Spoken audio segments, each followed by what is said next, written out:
Meaning of footling. Footling.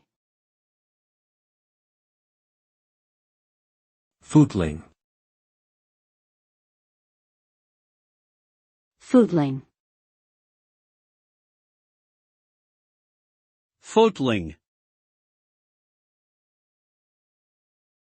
Footling is an adjective that describes something as frivolous, insignificant, or trivial. It can also mean behaving in a silly or foolish way.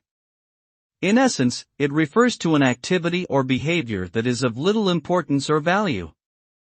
This is often used to describe people who are wasting their time on trivial matters instead of focusing on more important things.